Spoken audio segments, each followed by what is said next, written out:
আজি আপোনালোকৰ লগত মই অন্য এটা খবৰ শ্বেয়াৰ কৰিম বিশেষকৈ আজি খবৰটো হৈছে আমাৰ শিক্ষামন্ত্ৰী গৰাকীয়ে আমাৰ বিদ্যালয়বিলাক একত্ৰীকৰণ প্ৰক্ৰিয়াত তেখেতসকলে গুৰুত্বপূৰ্ণ মন্তব্য কৰিছে আৰু সেই মন্তব্যৰ ভিত্তিত আমাৰ যিবিলাক বিদ্যালয় এতিয়ালৈকে একত্ৰীকৰণ কৰা নাই হয়তো সেইবিলাক বিদ্যালয় একত্ৰীকৰণ কৰিবলৈ অসম চৰকাৰে গৈ আছে আৰু তেখেতসকলৰ কথাৰ পৰা আমি সেইখিনি কথা স্পষ্ট হ'ব পাৰোঁ নিশ্চয় আপুনি কিছুমান প্ৰত্যক্ষ কৰিছে এখন নিউজ পেপাৰত আমাৰ 25 ডিচেম্বৰ তাৰিখে সেইখিনি নিউজ পাব্লিছ হৈছিল ইয়াত শিক্ষামন্ত্ৰীগৰাকীয়ে কৈছে যে নিশ্চয় আপোনালোকে হেডলাইনত দেখিছে যে শিক্ষামন্ত্ৰী ডক্টৰ ৰণোজ পেগুৰ ঘোষণা চলিত মাহতেই সম্পূৰ্ণ বিদ্যালয় একত্ৰীকৰণ প্ৰক্ৰিয়া আমাৰ চলিত মাহতেই আমাৰ বিদ্যালয়বিলাকৰ যিখিনি একত্ৰীকৰণৰ প্ৰক্ৰিয়া সেইখিনি হয়তো তেখেতসকলে সমাপ্ত কৰাৰ কথা কৈছে বা তেখেতসকলে হয়তো এই চলিত মাহৰ পৰা আকৌ একত্ৰীকৰণ প্ৰক্ৰিয়া আৰম্ভ হোৱাৰ কথা তেখেতসকলে ঘোষণা কৰিছে ইয়াত লিখিছে পৰিত্যক্ত বিদ্যালয় গৃহত হ'ব ITI আদৰ্শ বিদ্যালয় আৰু যিবিলাক পৰিত্যক্ত যিবিলাক মানে বিদ্যালয় একত্ৰীকৰণ কৰাৰ পাছত যিবিলাক বিদ্যালয়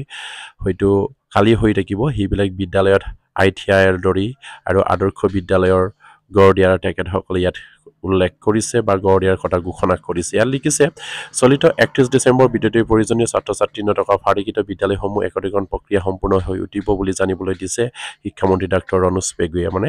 চলিত 31 ডিচেম্বৰ সেই ডিচেম্বৰ মাহৰ 31 তাৰিখৰ ভিতৰতে তেখেতসকলৰ যিখিনি বিদ্যালয় একত্ৰীকৰণ প্ৰক্ৰিয়া হ'ব হৈছে সেইখিনি সমাপ্ত হোৱাৰ কথা ইয়াত ঘোষণা কৰিছে ইয়াৰ পাছত কৈছে একত্ৰীকৰণ হ'বলগীয়া বিদ্যালয়সমূহৰ মাজত প্ৰাথমিক আৰু মাধ্যমিক সকলো সামৰি লোৱা হৈছে আৰু মন্ত্ৰীগৰাকীৰ মতে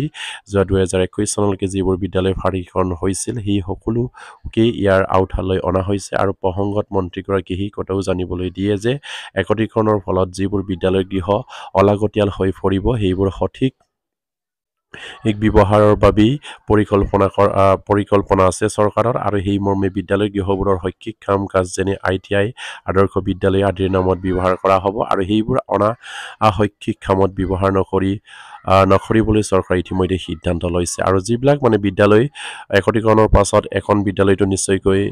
আপোনাৰ খালী হৈ পৰিব আৰু সেই বিদ্যালয় সেইবিলাকক মানে আদৰ্শ বিদ্যালয় বা ITIৰ দৰে এটা অনুষ্ঠান গঢ়ি তুলিবৰ কাৰণে তেখেতসকলে ইয়াত সিদ্ধান্ত গ্ৰহণ কৰা হৈছে বুলি কৈছে অসম চৰকাৰে আৰু এইখিনি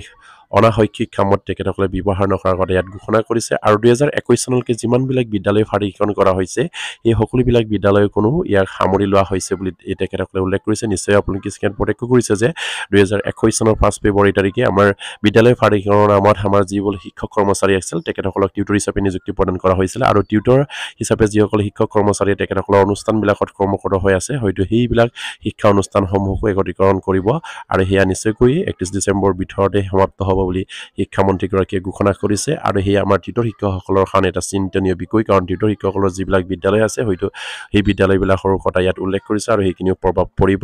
আৰু যিহেতু মন্ত্ৰীগৰাকীয়ে কোৱা মতে আৰু নিশ্চয়কৈ আমাৰ প্ৰতিগৰাকী শিক্ষক কৰ্মচাৰী বা ছাত্ৰ ছাত্ৰীসকলৰ কাৰণে বা সেইখিনি চিন্তনীয় বিষয় কাৰণ এখন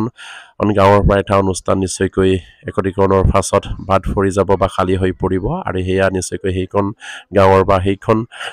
গাঁৱৰ অনুষ্ঠানলৈ আমাৰ সেই গাঁৱৰ ৰাইজে নিশ্চয়কৈ এটা ভাবিবলগীয়া এটা বিষয় আহি পৰিছে তথাপিও আমাৰ শিক্ষামন্ত্ৰীগৰাকীয়ে কথা যিখিনি উল্লেখ কৰিছে সেইমতে যদি কৰিবলৈ যায় তেনেহ'লে নিশ্চয়কৈ 31 ডিচেম্বৰ তাৰিখতেই আমাৰ যিবিলাক বিদ্যালয় শিক্ষা অনুষ্ঠান আছে হয়তো কম ছাত্ৰ ছাত্ৰী থকা বিদ্যালয়সমূহবিলাকক একত্ৰীকৰণ প্ৰক্ৰিয়া সমাপ্ত হ'ব বুলি ইয়াত উল্লেখ কৰিছে চলিত মাহৰ 31 ডিচেম্বৰ তাৰিখে নিশ্চয়কৈ আপোনালোকে স্কেন প্ৰত্যক্ষ কৰিছে আৰু প্ৰতিগৰাকী শিক্ষাগুৰুৱে যাতে নেকি এইখিনি খবৰ পায় আপোনালোকে শ্বেয়াৰ কৰি দিব আৰু আমাৰ চেনেলটো এতিয়ালৈকে যদি আপোনালোকে ছাবস্ক্ৰাইব কৰে কাইণ্ডলি ছাবস্ক্ৰাইব কৰিব আৰু শ্বেয়াৰ কৰি দিব নমস্কাৰ জয়